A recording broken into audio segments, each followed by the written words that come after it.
Selamat malam Pak, perkenalkan nama saya Octavian Ridi Saputra, saya dari kelas 11 IPS 4. Saya akan menjelaskan materi mengenai gereja dan dunia. Sebelum itu, saya akan berdoa terlebih dahulu. Dan aku anak Putra dan Roh Kudus. Ya Allah Bapa yang Maha Pengasih, puji syukur kecuali kepadamu karena Engkau telah berkati dari terangnya pagi hari ini hingga ke malam hari ini. Ya Bapa, malam hari ini aku akan menjalankan kewajibanku, yaitu menjalankan tugas. Dalam mengerjakan tugas ini, semoga Engkau lancarkan dan berkatilah agar tetap dilancarkan.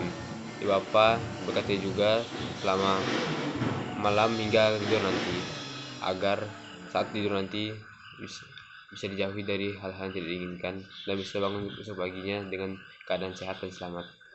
Dan berkatilah selama kegiatan dan rencana yang ingin kulakukan untuk kemudian harinya dan kedepannya. Semoga ini yang aku tergantung tanganmu dan mentaran Kristus selamat.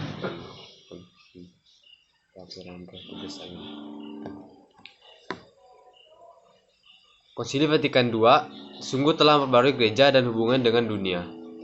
Hubungannya menjadi baik ini disebabkan karena gereja mulai memiliki pandangan baru tentang dunia dan manusia. Kemudian kita melihat hubungan antara gereja dan dunia, serta alasan-alasan mengapa harus terjalin hubungan yang saling mengisi antara keduanya. Permasalahan yang dihadapi dunia dapat kita petakan lewat beberapa peristiwa yang dihadapi, yang dapat menjadi gambaran bagaimana persoalan dunia itu sebenarnya. Yang pertama, perang. Dewasa ini masih banyak kawasan yang dilanda peperangan. Tidak ketinggalan Indonesia, masih sering terjadi bentrokan, perang suku, perang antar kelompok. Yang kedua, kemiskinan. Kemiskinan sering dipahami sebagai kondisi kehidupan manusia yang tidak layak atau tidak memenuhi kebutuhan dasar hidup manusia, seperti sandang, pangan, dan papan. Namun sesungguhnya kemiskinan dapat juga dipahami secara sosial, ekonomi, dan mental. Yang ketiga, ketidakadilan sosial. Salah satu tuntutan kodrat manusia adalah diperlakukan secara adil. Artinya, setiap pribadi manusia mempunyai hak atas hidupnya yang perlu dihargai dan dihormati oleh orang lain. Yang keempat, perusakan lingkungan, isu tentang permasalahan global. Menyadarkan kita bahwa bumi ini sudah semakin tua dan tidak lagi menjadi tempat yang nyaman dan menjanjikan kesejahteraan hidup bagi manusia. Yang kelima, perkembangan iptek. Di samping persoalan-persoalan di atas yang juga perlu disadari dalam perkembangan dunia yang begitu pesat, terutama dalam bidang ilmu, pengetahuan, dan teknologi iptek. Kemudian hubungan gereja dan dunia terjadi saat persekutuan umat beriman dan bagian dari dunia tentunya tidak akan tinggal diam saja.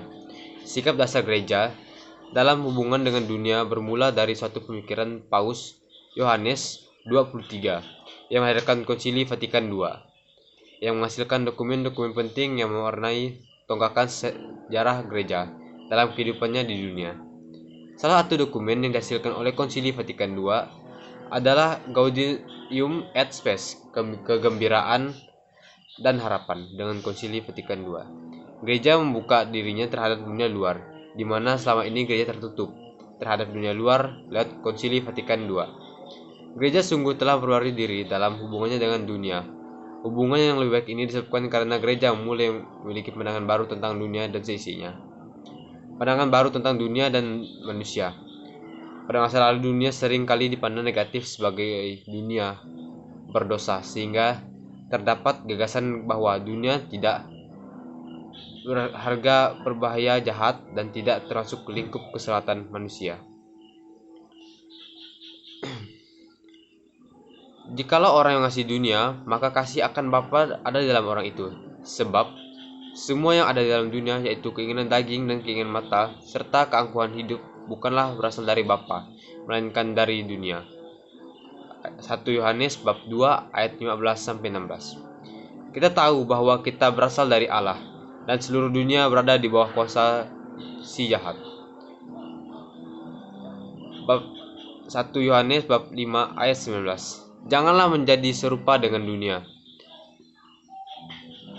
Menyangkut manusia, kita bicarakan tentang martabat manusia, masyarakat manusia, dan karya manusia.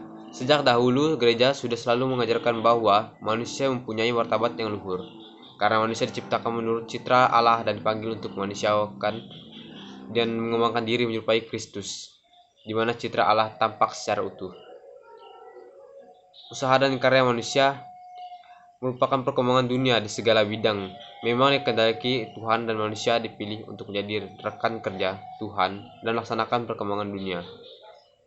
Misi dan tugas gereja dalam dunia dapat dilanjutkan karya Kristus sendiri, yang datang ke dunia untuk memberikan kesaksian tentang kebenaran, untuk menyatakan dan bukan untuk menghakimi, untuk melayani dan bukan dilayani. Misi dan peran gereja di dunia adalah mewartakan kerajaan Allah kepada seluruh umat manusia. Dengan melalui berbagai cara, gereja menghadirkan nilai-nilai kerajaan Allah di tengah masyarakat. Kerajaan Allah sebagaimana yang diwartakan dan diperjuangkan oleh Yesus. Manusia dewasa ini berada di jalan menuju pengembangan keberadaan yang lebih penuh dan menuju penemuan serta penebusan hak-haknya yang makin hari makin bertambah. Untuk itu gereja dapat berperan antara lain membebaskan martabat kodrat, menolak dengan tegas segala macam perbudakan, menempatkan dalam memperjuangkan martabat manusia. Peran gereja dalam masyarakat yaitu membangkitkan karya-karya yang melayani semua orang, mendorong semua usaha ke arah persatuan, sosialisasi, dan persekutuan. Karena universalitasnya, gereja dapat menjadi pengantara yang baik antara masyarakat dan negara-negara yang berbeda-beda hidup, budaya, dan politik. Usaha dan karya manusia. Yang pertama, gereja akan tetap meyakinkan putra dan putrinya dan dunia bahwa semua usaha manusia, betapapun kecilnya, bila sesuai dengan kehendak Tuhan, karena merupakan sumbangan pada pelaksanaan rencana Tuhan. Gereja akan tetap bersikap positif dan mendorong setiap kemajuan ilmiah dan teknik di dunia ini. Akhirnya Konsili Vatikan II mencatat masalah yang sebenarnya sebagai masalah yang mendesak, yakni martabat pernikahan dan kehidupan keluarga. Hubungan antara gereja dan dunia. Menyangkut hubungan antara gereja dan dunia dapat diangkat dua hal berikut ini. Yang pertama, gereja setelah Konsili Vatikan II. Gereja konsilier melihat dirinya sebagai sakramen keselamatan. Yang kedua, gereja dijadikan mitra dialog. Gereja dapat menawarkan nilai-nilai Injili dan dunia dapat menemukan kebudayaannya. Yang ketiga, gereja tetap menghormati otonomi dunia dengan sifatnya yang sekuler.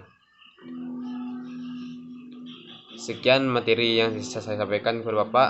Saya ucapkan terima kasih. Sebelum mengakhiri ini, saya akan menutupnya dengan doa. Dalam nama Bapa dan Putra dan Roh Kudus. Amin. Ya Allah Bapa yang Maha Pengasih, puji syukur kucapkan padamu karena telah menyelesaikan tugasku sebagaimana aku menjadi murid yang baik dan teladan. Ya Bapa, semoga apa yang ku sampaikan dalam materi video ini dapat berguna bagi kedepannya dan dapat menjadi pedoman bagi hidupku. Ya Bapa, semoga Engkau lancarkan dalam kegiatanku dan sanaku selanjutnya, agar apa yang kulakukan dapat dikehendaki oleh dirimu. Semua doa ini aku aturkan dalam tanganmu dengan taran Kristus Juru Selamat. Amin. Dan Bapa dan Putra dan Roh Kudus. Amin. Terima kasih Pak.